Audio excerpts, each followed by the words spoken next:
नमस्कार, कैसे हैं आप सभी।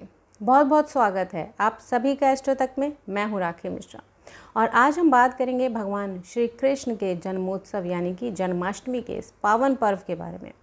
भाद्रपद का महीना शुरू हो चुका है और भाद्रपद का महीना समर्पित है श्री कृष्ण की भक्ति के लिए, श्री कृष्ण के पूजा पाठ, जप तप और आराधना के लिए।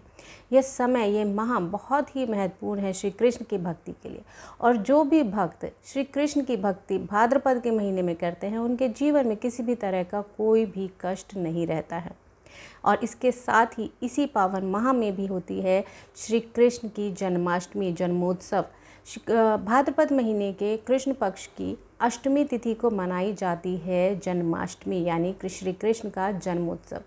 इस समय में भगवान कृष्ण के बाल स्वरूप की पूजा पाठ, आराधना, जप तप करने का विधान है। और जो भी भक्त भगवान श्री कृष्ण के लड्डू गोपाल स्वरूप की पूजा पाठ और आराधना करते हैं, उनके जीवन में किसी भी तरह का कोई भी कष्ट कभी भी नहीं होता है। तो आज हम जानेंगे कि इस समय पे यानी कि कृष्ण जन्माष्टमी में, जन्मोत्सव में आपको किस तरीके से पूजा पाठ ज़रूर करनी चाहिए।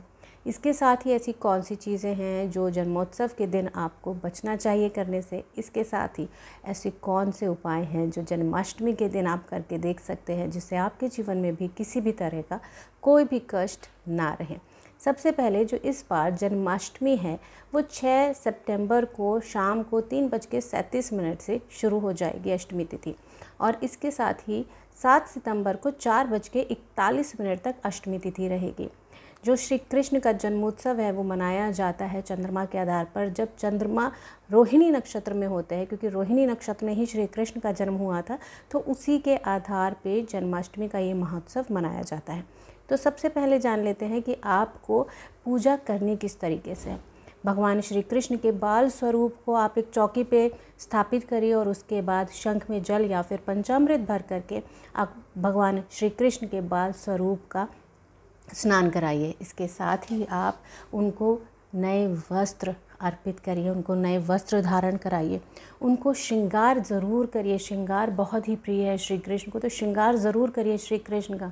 उनको बांसुरी भेंट में ज़रूर दें, क्योंकि बांसुरी भी उनकी एक प्रिय चीज़ों में से है। तो भगवान श्री कृष्ण को बांसुरी भेंट स्वरूप ज़रूर दें।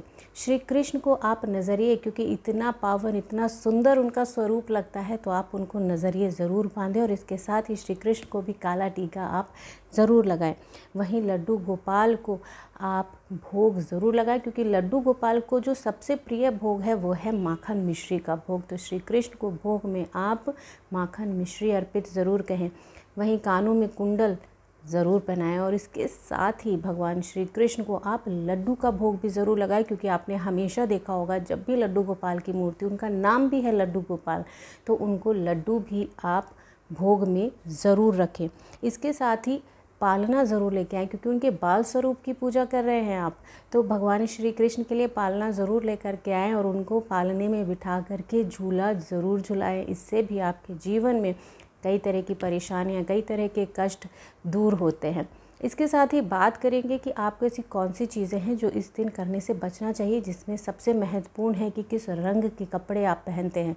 तो आपको काले रंग के कपड़े पहनने से जन्मोत्सव के दिन बचना चाहिए।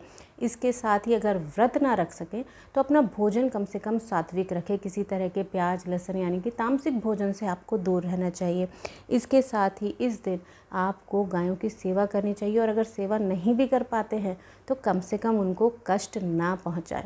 बात करेंगे अब उपाय के बारे में कि क्या उपाय किया जा सकता है। जन्माष्टमी के दिन आप श्री कृष्ण को जो भी भोग में अर्पित करते हैं, उनको उसमें तुलसी दल अर्पित करके भोग ज़रूर लगाइए। इससे आपके जीवन के कई कष्ट, कई संकट दूर ज़रूर होंगे। तो ऐसी ही जानकारी के लिए आप सभी देखते रहिए एस्ट्रो तक।